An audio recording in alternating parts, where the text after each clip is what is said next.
সমস্যা? কোনো সমস্যা না, সবার মাস্তানি তো সমস্যা না। আমি চাঁদা দিলাম, তারপর হলো ওরে আমি দেখতেছি আমি কি। সম্প্রতি সামাজিক যোগাযোগ মাধ্যমে একটি গুরুতর অভিযোগ ছড়িয়ে পড়েছে, বিএনপি চাঁদাবাজিতে জড়িত। কিন্তু আসলেই কি তাই, নাকি এটি একটি সুপরিকল্পিত অপপ্রচার? একটি নির্দিষ্ট ঘটনার ভিডিও ধারণ করে ভিন্নভাবে উপস্থাপন করে সামাজিক যোগাযোগ মাধ্যমে ছড়িয়ে দেওয়া হয়েছে, ছড়ানো হয়েছে অপপ্রচার। কিন্তু পুরো ঘটনার প্রেক্ষাপট কি ছিল?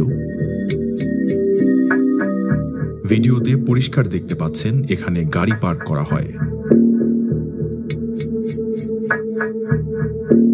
তাই সিটি কর্পোরেশন থেকে পার্কিং চার্জ আদায়ের জন্য যে কোম্পানিকে ইজারা দেয়া হয়েছে সেই কোম্পানি পার্কিং চার্জ আদায় করবে, সেটাই স্বাভাবিক।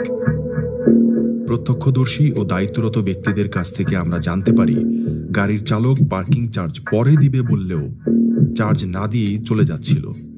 সেই চার্জ আদায় করতে গিয়ে আশরাফুল গাড়ি চালকের সাথে বাকবিতণ্ডায় জড়ায়। ভাই আপনার নাম কি? মোহাম্মদ ইউনুস মন্ডল। হ্যাঁ ইউনুস ভাই, ঘটনাটা কি হয়েছে আপনি একটু শুরু থেকে বলেন তো ভাই। শুরু থেকে হচ্ছে গাড়ি নিয়ে পার্কিংয়ে রাখছে, রাখার পরে তখন রিসিভ দিছিল, পার্কিংয়ের স্টাফ যারা ছিল তারা রিসিভ দিছিল। তারা বলছে যে এখন রিসিভ নিব না, যাওয়ার সময় একবারে রিসিভ নিব, টাকা দিয়ে দেবো।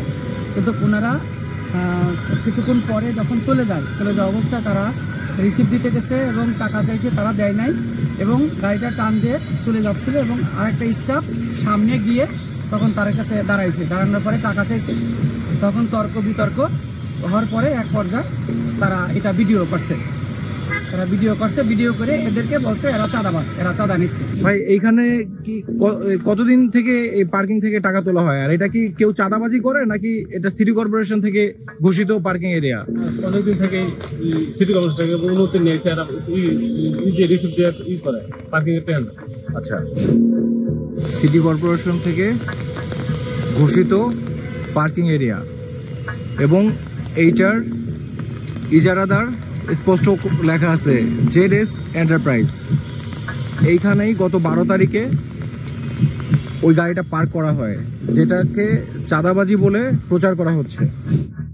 এখানে একটি বিষয় স্পষ্ট, এই ঘটনায় কোনো চাঁদাবাজি হয়নি, বরং বৈধ পার্কিং চার্জ নিয়ে আশরাফুল ও গাড়ি চালকের মধ্যে বাকবিতণ্ডা হয়েছে।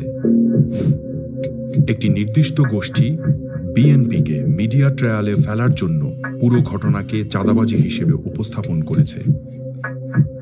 একটি বিভ্রান্তিকর ভিডিও দিয়ে বিভ্রান্তি ছড়ানো হয়েছে। রাজনীতিকে কলুষিত করতে উদ্দেশ্যমূলকভাবে অপপ্রচার চালানো হয়েছে।